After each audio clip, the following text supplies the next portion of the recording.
This is ESPN ESPORTS. I'm Arda Ocal in Bristol, Connecticut. She is Emily Rand in Los Angeles. Let's talk League of Legends free agency. Of course, all of our previous videos, including the VOD of our free agency show, are up at youtube.com/ESPN ESPORTS. Please subscribe and ring the bell so that you'll be the first to know when videos like these drop on our channel. Lots of news to talk about, Emily. We haven't gotten your point of view on the Griffin controversy. Of course, Jacob Wolf and Ashley Kong reported extensively on it on our website, espn.com/esports. But like you were mentioning to me offline, Emily, this really changed the complexion of free agency, what has been happening with Griffin, players asking to be released and going to different teams. Give us your take on what's been happening in the Griffin camp. So my take would take way too long to put here, but what I will say is that I think in terms of how it impacted free agency, it really changed a lot in multiple regions in terms of who teams were going after once they realized that some of the Griffin players could be leaving, some of them immediately as soon as it was announced that if Griffin players wanted to stay, they would, but effectively they would release them as free agents if they wanted out due to the reporting that was done on Griffin's actual player contracts, which were not so great. So I think the big thing is how it affected, again, multiple regions looking at these players. They've been a top team in Korea for the past 2 years, basically since they promoted. Barely missed Worlds in 2018, made it to Worlds this past year. And were defeated by IG, but still had a pretty respectable showing. A group of really young players, some of them going out into the market, or just the idea that they would possibly be available, I think really affected, again, multiple teams in multiple regions, where previously people had kind of been looking at Griffin, and then also Damwon, who's completely unrelated, but I'm just bringing them up because they were seen in the same way, where it's you have this team, they're contracted, their buyouts are pretty big, no one's really going to touch them, they're still going to remain a team. The talented players of Griffin being suddenly available was really huge. So now the Griffin team looks like Sword, Tarzan, Rather, Viper, and Cabby. This team better on paper or worse than last year's team? You'd have to say worse, because I think the big thing that I always stressed about Griffin, and again, I know I'm going to get a ton of flack for this, but the reason why I still thought that they looked better with Sword as opposed to Doran, despite the fact that I think Doran is a more mechanically skilled player, is that their whole motto was 5 as 1, right? And when they were looking their best, they were a very specific lineup of Sword, Tarzan, Chovy, Viper, Lehens, and their strength were these, massive 5v5 team fights that would come mid and late game. And I think that's what allowed players like Chovy to have these astronomical KDAs, right? At one point he had over 100 KDA on the season, which is insane.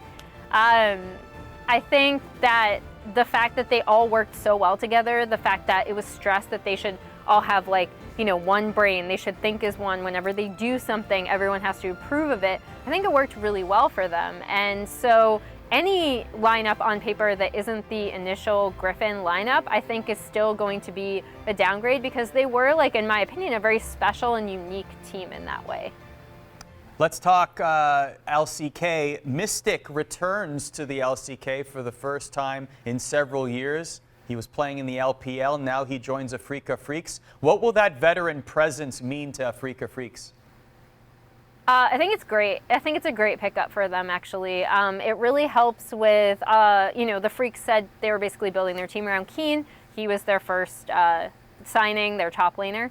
In the offseason, they also signed Fly. They have a lot of young talent, and then they brought in Mystic.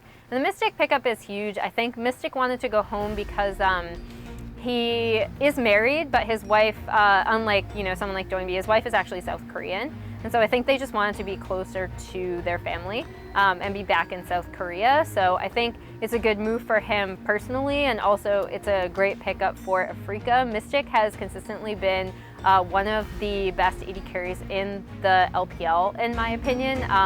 I think they're two, there's an argument for obviously Uzi #1, but then a few others up there, but he's always in the conversation. His play hasn't really, degraded significantly. I think he's a really strong veteran pickup, and I'm curious to see how well he does now that he's back in South Korea.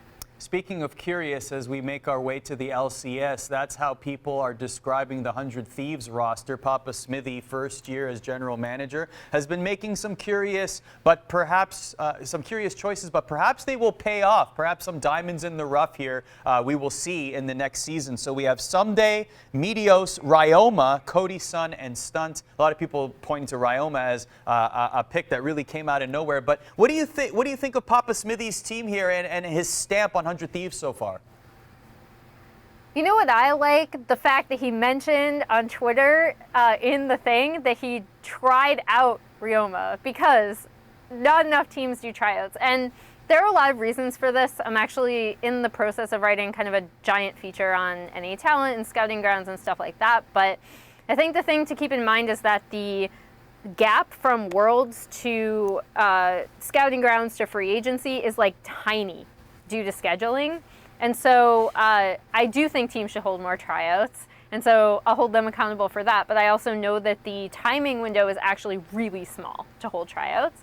And the fact that they bothered to not only look at Ryoma and, look at his tape from Oceania, but they actually bothered to do some sort of tryout with them. I don't know, he didn't elaborate on Twitter, but he did mention that they tried him out, I think is actually a really good sign.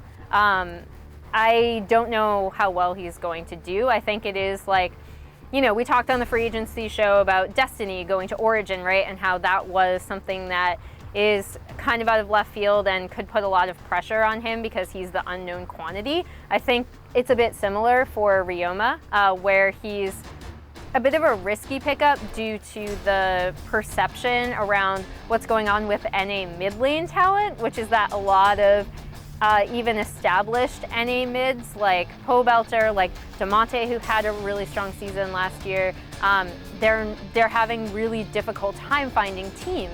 And so that going up against the perception of NA mids, I think there's a lot of pressure on the Ryoma signing. But I appreciate that they obviously scouted him. They did some sort of trial with him. And I think that process is really important. So I hope it works out. And then Stunt getting promoted up from the Academy roster is also really interesting too. Let me correct myself. I pronounced Ryoma's name incorrectly as Ryoma. Thank you for that, Emily. I do want to mention Pobelter. I don't know if I'm pronouncing it correctly either. But someone will let us know in the comments, like I'm sure. Yeah, someone will let us know in the comments for sure. You mentioned a very interesting point with Pobelter, though. He has yet to find a home, and there's a lot of conversation right now about import mids versus North American mids and how we are really seeing a lack of North American talent at mid lane in the LCS. What do you think is going to happen to someone like Pobelter, who clearly has enough talent to play in the LCS? I mean, I hope he finds a team. I'd like to look at the landscape right now and think that it's maybe not too late for him to find a team. He said in his Twitlonger that he released that he was, still open to offers. I think traditionally people look at mid lane and they see it as, rightfully so, a really important control point on the map, right? So mid jungle is always going to be super important, and how your mid laner works with the rest of your team and how they hold mid lane is always going to be really important. And I think that's why teams have preferred to court foreign players for that position rather than looking at domestic talent. Now, I'm not going to say that that's a right or a wrong choice, but I do think that's what's happening when you look at the mid lane position. I actually think there is a lot of young talent in North America that, again, would require a bit more time to improve. And Pobelter is, by the way, not included in this. The fact that he couldn't find a team is pretty egregious to me. But I think that people should be taking chances on younger NA mid talent for their academy lineups, or even as a third string scrim team, if teams are going to start doing that, to look at bringing them up, because obviously, due to some things about the NA ladder. A player coming off of the NA solo queue ladder isn't going to learn as many things as, say, someone would in Korea or Europe, but that doesn't mean that North America doesn't have talent. It just means you have to work with them a little bit more. So I would like to see more North American mids getting chances on academy teams with the idea that they can eventually promote that way. And again, Pobelter is not included in this because he is obviously LCS level talent.